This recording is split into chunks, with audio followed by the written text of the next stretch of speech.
Fala pessoal, tudo bem? Bom, bandas de Bollinger. Esse indicador aqui eu gravo com o maior prazer para vocês, porque de todos os que eu já estudei quase todos, é o que eu mais confio e um que nunca sai da minha tela. Tá? Ele é um indicador simples, baseado em estatística e para mim tem que ser usado em qualquer tempo gráfico, independente do tipo de operação. Independente do perfil, ele sempre tem que estar traçado na tela. Vou mostrar aqui para vocês de uma forma simples, fácil, tá? Vocês estão aqui no gráfico da tela aberto, né? O papel. Petrobras. Deixei os candles limpos aqui, sem volume, sem nada. Vocês podem procurar no programa de vocês onde plotar os indicadores, né? No meu seria aqui, nessa tela, nesse botãozinho aqui em cima. Ou simplesmente eu vou no meio da tela e coloco BB, bandas de Bollinger. Bollinger é um analista gráfico que criou esse indicador no início da década de 80. Tá? Ele simplesmente colocou uma média móvel de 20 períodos, simples, percebam aqui, e duas vezes o desvio padrão para cima, duas vezes para baixo. Tá? Fica isso aqui na tela, ó. 3 linhas. Essa média amarela fininha é a média de 20. Vou começar a falar sobre ela já. Muita gente coloca 20 exponencial, 19, 21, dá uma mexida. Eu vou ser bem direto aqui. John Bollinger criou esse estudo aqui. Ele fez um trabalho monstruoso sobre isso. E ele concluiu que o ideal é a média de 20 aritmética. Em torno de 20. Tá? Por isso que ele amarrou 20 exatamente. E por que aritmética? Porque no estudo dele há um momento em que ele cita que não há sentido em colocar, por exemplo, um exponencial ou uma ponderada, coisa do tipo, dando mais ênfase aos candles mais próximos. Nesse candle aqui, aleatório aqui, que eu estou passando o cursor, se eu estou pegando uma média de 20, ele está dizendo que no estudo eu tenho que dar o mesmo peso aos 20 últimos candles. Eu não posso dar peso maior aos candles mais próximos. Isso que ele quis falar basicamente. Por isso que eu, particularmente, uso média simples ou aritmética, né? São a mesma coisa. E não saio de 20 períodos. Ele pegou o desvio padrão, multiplicou por 2, né? 2 desvios padrão, e colocou aqui para cima uma linha, para baixo outra. Tá, Sal, até aí tudo bem. Isso é um canal, isso quer dizer que os candles devem se movimentar aí dentro? Não é bem isso que o estudo prega, e eu vou falar sobre isso agora. Os candles podem sair, eles podem ficar colados nas bandas, eles podem atravessar a média, eles podem fazer tudo. Eles só não podem ir contra o sentido que o estudo indica como sendo normal. Eu já vou quebrar inclusive alguns paradigmas aqui. Há pessoas que ensinam que quando se toca numa banda de baixo, por exemplo, isso indica que o ativo está sobrevendido e a compra, como se nesse caso aqui, por exemplo, tivesse que explodir. Não é bem assim. Muito pelo contrário. Se o ativo está em queda, isso é importantíssimo, é um dos princípios mais fortes desse indicador. Se o ativo está em queda, ele pode tocar na banda de baixo ou banda inferior, desde que ela esteja apontando para baixo. Eu vou até mais longe. Se ele está em queda, ele tem que estar colado na banda de baixo, porque ela abre o caminho para que ele caia. Um lado oposto agora. Se o ativo está em alta, ele tem que estar tocando nela, ela abrindo espaço para a subida. Tá, Sal, isso está muito óbvio. Tá, mas tem momentos que a banda grita, não vai, que não tem espaço. Por exemplo, se vocês pegarem esse candle aqui, dá até um zoom nele aqui, ó. Esse candle aqui, ele está vindo de um movimento de alta, certo? Vou colocar até o cursor. Mas no momento que ele toca a banda, ó, tá bem nele aqui, ó, no toque. A banda está para baixo. Ela deveria estar para cima. Isso indica, pelas bandas, né, que ele não deve continuar subindo, pelo menos por enquanto. Ele respirou, E foi. Poderia ter caído? Sim. Por isso que eu já vou dar mais uma dica. Eu não entro em trade por causa das bandas. Tá, e por que tu usa, Sal?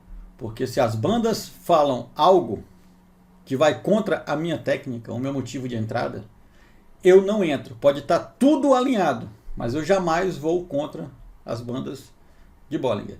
Então, nesse caso aqui, eu estaria, de repente, passando aqui uma resistência, coisas do tipo, eu não compraria. Eu acho que ficou bem claro com esse exemplo o que eu quis dizer. Aqui, ó, a mesma coisa. Até chegou a subir, cedeu, beleza. Mas nesse candle verde, quando toca a banda de cima, ela está para baixo. Eu não compraria. Aqui, por exemplo, a mesma coisa. Aqui eu não compraria. Ele cedeu, né, o ativo. No próximo candle, passou a máxima desse aqui. Fez um pequeno pivô. O que é pivô? Quando você faz um topo, respira e rompe esse topo. Nesse candle aqui nós temos um rompimento de topo anterior curto e as bandas dando espaço. Aqui a compra poderia ser feita. No anterior verde, não. Muito simples isso. Outra coisa que eu queria quebrar aqui de raciocínio. Dizem que os movimentos do preço tendem a ir a tocarem aqui a média, coisas do tipo, tal. Na moral, qualquer média que eu colocar, os preços vão uma hora bater, atravessar, voltar, ciscar. Isso aí é lorota de gente que quer arranjar mais slide para colocar em curso que está vendendo por aí. Claro que os preços vão tocar na média, vão passar, vão voltar, vão respeitar. Qualquer linha aleatória que eu colocar no gráfico, o preço tende a ir nela, passar ou não passar. Lógico, então assim, não se apeguem a essa linha central. Tanto é que, no meu caso, eu boto ela tracejada. Só para eu saber onde ela está, mas eu não uso ela para, desculpem a palavra, para porra nenhuma. Desculpem o termo. Porque eu não uso mesmo. Eu uso as bandas, tá certo? Se você vira uma operação que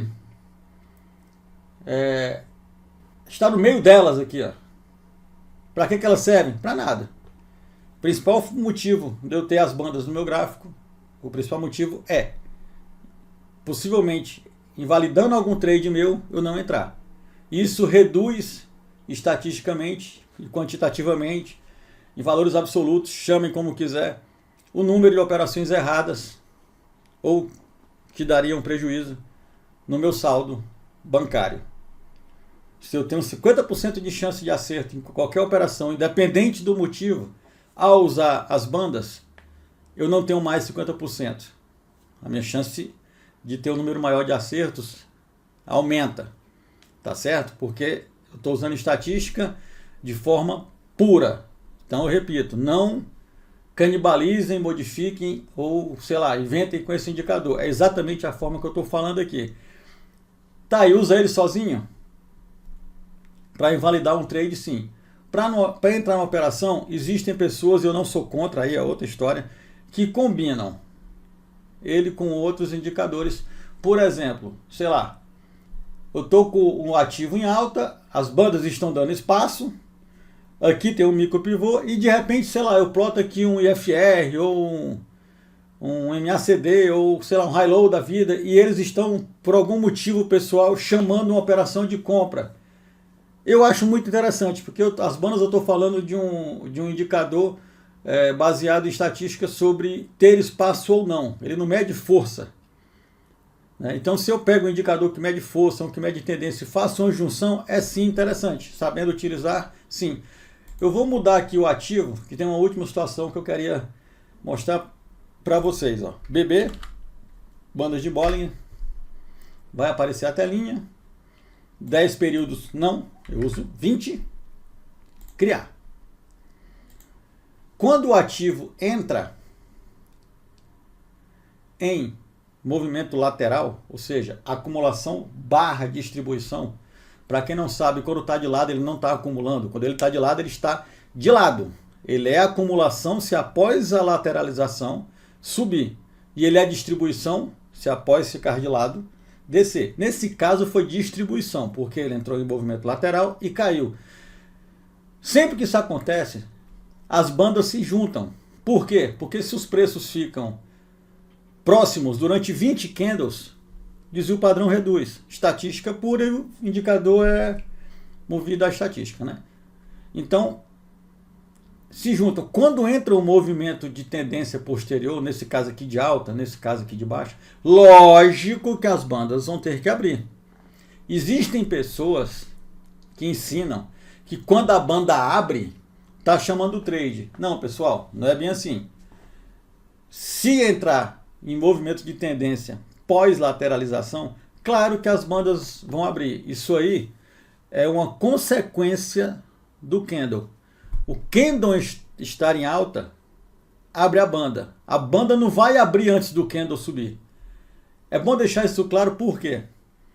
Porque eu não consegui até hoje, matematicamente, ver um movimento no qual os candles ficam em 20, 30 períodos, sei lá, ticks de lado, explodem para cima ou para baixo e as bandas não abrem, porque elas têm que abrir. Então não caiam nessa de entrar porque a banda abriu. Nesse caso aqui que está de lado, eu particularmente, para não sofrer esse ilusionismo das bandas, eu clico aqui no indicador e apago. Eu não preciso das bandas aqui, porque se subir, o que vai me fazer entrar, por exemplo, seria uma passagem por esse topo anterior aqui confirmada. Olha o volume, se está alto, mais alguma coisa que me impeça, porque as bandas têm que abrir nesses momentos aqui, nos quais o preço explode. É matemática. Colocar as bandas aqui de volta, tem que abrir. Tranquilo? Eu espero que vocês tenham gostado. Não é nada além disso. É muito simples a utilização desse indicador. Tá? Usem com sabedoria, bons trades e, repetindo, combinem com outros. Tá? O indicador sozinho não faz verão. Valeu!